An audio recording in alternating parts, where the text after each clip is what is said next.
Hi friends, welcome back to ഐബല്ല. ഇന്ന് നമുക്ക് ഈസി ആയിട്ട് ചെയ്തെടുക്കാൻ പറ്റിയൊരു ബ്രേസ്ലെറ്റ് ഉണ്ടാക്കാം. ഇത് സ്ട്രെച്ചബിൾ ആണ്.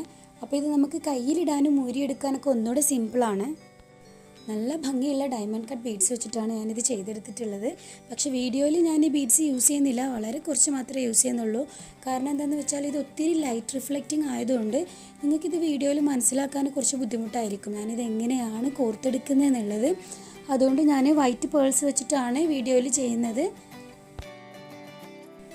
ഇവിടെ ഞാൻ ഈ ഡയമണ്ട് കട്ട് ബീഡ്സ് കുറച്ചെടുത്തിട്ടുണ്ട്. പിന്നെ ഞാൻ ഈ വൈറ്റ് കളർ പേൾസാണ് എടുത്തിട്ടുള്ളത്.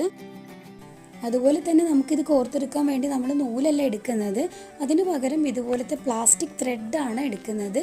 ഇത് സ്ട്രെച്ചബിൾ ആണ്, നിങ്ങൾക്ക് കണ്ടാൽ മനസ്സിലാവും, നന്നായിട്ട് സ്ട്രെച്ച് ആവും. ഇത് കടയിലൊക്കെ വാങ്ങിക്കാൻ കിട്ടും. ഇത് വെച്ചിട്ടാണ് നമ്മൾ ഈ ബ്രേസ്ലെറ്റ് ചെയ്തെടുക്കാൻ പോകുന്നത്. അപ്പോൾ ഞാൻ ഈ നൂലിൻ്റെ അറ്റം സൂചിയിൽ ഇങ്ങനെ കോർത്തു. എന്നിട്ട് 2 വൈറ്റ് കളർ പേൾസ് ഞാൻ ആദ്യം കോർത്തെടുക്കുകയാണ്. പക്ഷേ ഈ നൂലിൻ്റെ അറ്റം ഞാൻ ഈ റോളിൽ നിന്ന് കട്ട് ചെയ്ത് മാറ്റിയിട്ടില്ല, കാരണം നമുക്ക് ഒന്നുകൂടെ ചെയ്തെടുക്കാൻ ഈസി അങ്ങനെ ആയിരിക്കും. നമുക്കിതിൻ്റെ ബീഡ്സ് കംപ്ലീറ്റ് ആയിട്ട് കോർത്തെടുത്തതിന് ശേഷം എത്രയാണ് നീളം വേണ്ടതെന്ന് വെച്ചാൽ അതിനനുസരിച്ച് നീളം കറക്റ്റ് ചെയ്തിട്ട് കട്ട് ചെയ്തെടുത്ത് മാറ്റിയാൽ മതി. അപ്പോൾ ഞാനിനി ഒരു റെഡ് കളർ ബീഡ് കോർത്തു കൊടുക്കുകയാണ്. ഇത് നമ്മൾ എടുത്തിട്ടുള്ള വൈറ്റ് കളർ ബീഡ്സിൻ്റെ അതേ സൈസ് അല്ല, അതിനേക്കാൾ കുറച്ചുകൂടെ സൈസ് കൂടിയ ബീഡ്സ് സെലക്ട് ചെയ്യാൻ ശ്രദ്ധിക്കുക. എന്താണെന്ന് വെച്ചാൽ ഇതിൻ്റെ ഹോള് നമുക്ക് കുറച്ചുകൂടെ സൈസ് കൂടിയത് വേണം. അപ്പോൾ അതെന്തിനാണെന്ന് നിങ്ങൾക്ക് കുറച്ച് കഴിയുമ്പോൾ മനസ്സിലാവും.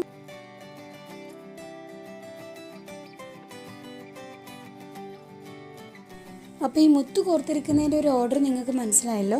അതായത് 2 വൈറ്റ് കളർ ബീഡ് നമ്മൾ ആദ്യം കോർത്തു, അത് കഴിഞ്ഞൊരു റെഡ്, വീണ്ടും 2 വൈറ്റ്, വീണ്ടും ഒരു റെഡ്. ഇതുപോലെ കംപ്ലീറ്റ് ആയിട്ട് നമ്മുടെ റിസ്റ്റിൻ്റെ മെഷർമെൻറ്റ് എത്രയാണോ അതിനേക്കാൾ കുറച്ചുകൂടെ ലൂസായിട്ട് വേണമെന്നുള്ളവർക്ക് അതിനേക്കാൾ കുറച്ചുകൂടെ ലെങ്ത്തിൽ അതല്ല ടൈറ്റായിട്ട് വേണമെന്നുള്ളവർക്ക് അങ്ങനെ എടുക്കാം. അപ്പോൾ നമ്മുടെ ആ ഒരു റിസ്റ്റിൻ്റെ മെഷർമെൻറ്റ് അനുസരിച്ച് നമ്മൾ കംപ്ലീറ്റ് ഈ ഒരു ഓർഡറിൽ 2 വൈറ്റ്, ഒരു റെഡ്, 2 വൈറ്റ്, ഒരു റെഡ് എന്നുള്ള ഓർഡറിൽ നമ്മൾ കംപ്ലീറ്റ് ആയിട്ട് കോർത്തെടുക്കുക. ഇതിപ്പോൾ ഞാൻ എൻ്റെ റിസ്റ്റിൻ്റെ മെഷർമെൻറ്റ് അനുസരിച്ച് കംപ്ലീറ്റ് കോർത്തെടുത്തിട്ടുണ്ട്. ഇത് നിങ്ങൾക്ക് കണ്ടാൽ മനസ്സിലാവും. ഏറ്റവും കൂടുതൽ നമുക്കിതിൽ വേണ്ടി വന്നിട്ടുള്ളത് വൈറ്റ് കളർ ബീഡ്സ് ആണ്. റെഡ് കുറച്ച് മതി. റെഡ് കളർ ബീഡ്സ് നമുക്കിനി ആവശ്യമില്ല. പക്ഷേ വൈറ്റ്, നമ്മൾ ഇതുവരെ വൈറ്റ് കളർ ബീഡ്സ് നമ്മൾ എത്ര എണ്ണം എടുത്തോ അത്രയും വൈറ്റ് കളർ ബീഡ്സ് നമുക്ക് ഇനിയും ആവശ്യമുണ്ട്. എന്നാൽ മാത്രമേ നമുക്കിത് ഡബിൾ ലെയറായിട്ട് ചെയ്തെടുക്കാൻ പറ്റുള്ളൂ. ഇനിയിപ്പോൾ ഇത് ഇത്രയും മതി എന്നുള്ളവർക്ക് ഇതിൻ്റെ 2 അറ്റവും കൂടെ കൂട്ടിക്കെട്ടിയിട്ട് ഇത് തന്നെ ഒരു ബ്രേസ്ലെറ്റ് ആയിട്ട് യൂസ് ചെയ്യാം. അതല്ലെങ്കിൽ നമുക്കിതിൽ ഒരു ലെയറും കൂടെ കൊടുക്കാൻ പറ്റും. അപ്പോൾ അതെങ്ങനെയാണെന്ന് കൂടെ നമുക്ക് നോക്കാം. ഇതിപ്പോൾ നമ്മൾ 2 വൈറ്റ് കളർ ബീഡ്സ് വെച്ചിട്ടാണല്ലോ സ്റ്റാർട്ട് ചെയ്തത്.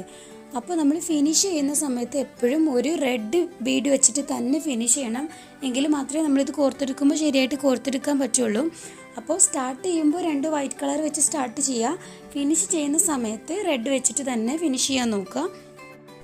അപ്പോൾ ഇനി നമ്മൾ 2 വൈറ്റ് കളർ ബീഡ്സ് ഇതിൽ കോർത്തു കൊടുക്കുകയാണ്. ഇത് അടുത്ത ലെയറിലേക്കുള്ള ബീഡ്സ് ആണ്. അപ്പോൾ നമ്മൾ അത് രണ്ടും കോർത്തു കൊടുക്കുക.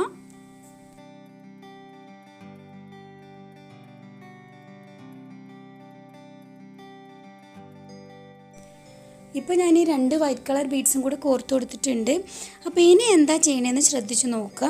അതായത് ഈ അറ്റത്ത് നിന്നും 2ാമത്തെ റെഡ് കളർ ബീഡ്, ഈ അറ്റത്ത് ലാസ്റ്റ് നിന്നും 2ാമത്തെ റെഡ് കളർ ബീഡിനകത്തൂടെ ജസ്റ്റ് നമ്മൾ ഓപ്പോസിറ്റ് ഡയറക്ഷനിൽ ഈ സൂചി ഒന്ന് കോർത്തു കൊടുക്കുക.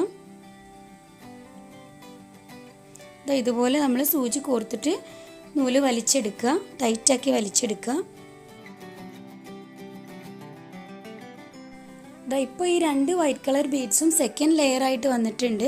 അപ്പോൾ ഇനി വീണ്ടും നമ്മൾ 2 വൈറ്റ് കളർ ബീഡ്സ് കോർത്തു കൊടുക്കുകയാണ്. ഞാൻ നേരത്തെ പറഞ്ഞിരുന്നു ഇനി നമുക്ക് റെഡിൻ്റെ ആവശ്യം വരുന്നില്ല എന്നുള്ളത്, വൈറ്റ് മാത്രമേ ആവശ്യം വരുന്നുള്ളൂ. അപ്പോൾ ഞാൻ ഈ 2 വൈറ്റ് കോർത്ത് കൊടുത്തതിന് ശേഷം ഇനി അതിന് തൊട്ടടുത്തുള്ള റെഡ് കളർ ഏതാണോ ആ റെഡ് കളറിനകത്തൂടെ ജസ്റ്റ് സൂചി ഒന്ന് കോർത്ത് കൊടുക്കുക. എന്നിട്ട് വീണ്ടും 2 വൈറ്റ് ബീഡ്സ് കോർത്തിട്ട് തൊട്ടടുത്തുള്ള റെഡിനകത്തോട് ജസ്റ്റ് സൂചി ഒന്ന് കോർത്തെടുത്തിട്ട് വലിക്കുക. ഇങ്ങനെയാണ് നമ്മൾ കംപ്ലീറ്റ് ഈ ബ്രേസ്ലെറ്റ് ചെയ്തെടുക്കാൻ പോകുന്നത്.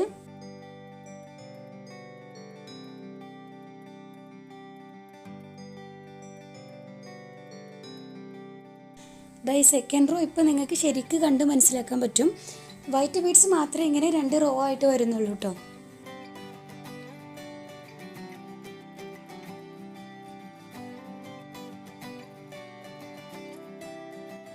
ഇപ്പോൾ ഞാൻ 2 വൈറ്റ് കളർ ബീഡ്സ് കോർത്തെടുത്തതിന് ശേഷം തൊട്ടടുത്ത് വരുന്ന റെഡ് ബീഡിനകത്തൂടെ ജസ്റ്റ് സൂചി ഒന്ന് കോർത്തെടുക്കുകയാണ്. ഇതുപോലെ നമ്മുടെ ബ്രേസ്ലെറ്റ് മുഴുവനായിട്ട് നമ്മൾ ചെയ്തെടുക്കുക. ഇതിപ്പോൾ ഞാൻ കംപ്ലീറ്റ് ആയിട്ട് കോർത്തെടുത്തിട്ടുണ്ട്. പക്ഷേ ഇനി ഇതിൻ്റെ അറ്റം എങ്ങനെയാണ് നമ്മൾ കെട്ടിക്കൊടുക്കേണ്ടതെന്നും കൂടെ നമുക്ക് നോക്കണം. അത് പ്രത്യേകിച്ച് നമ്മൾ ശ്രദ്ധിച്ച് ചെയ്തിട്ടില്ലെങ്കിൽ ഇലാസ്റ്റിക് ആയതുകൊണ്ട് ഇത് അഴിഞ്ഞു പോരാൻ സാധ്യതയുണ്ട്. അപ്പോൾ അതെങ്ങനെയാണെന്ന് നമുക്ക് ശ്രദ്ധിച്ച് നോക്കാം. അപ്പോൾ ഇതിൻ്റെ അറ്റം നിങ്ങൾക്ക് കാണാൻ പറ്റും, ഒരു സൈഡിൽ മാത്രം നൂലുള്ളൂ. അപ്പോൾ നമ്മൾ ഈ സൂചി എടുത്തിട്ട് മറ്റേ അറ്റത്തുള്ള റെഡ് കളർ ബീഡിനകത്തൂടെ നമ്മൾ കോർത്തെടുക്കുക. എന്നിട്ട് നന്നായിട്ട് കോർത്ത് വലിച്ച് ടൈറ്റാക്കി വലിച്ചെടുക്കുക. ഇനി നമ്മളിത് കെട്ടിക്കൊടുക്കണം.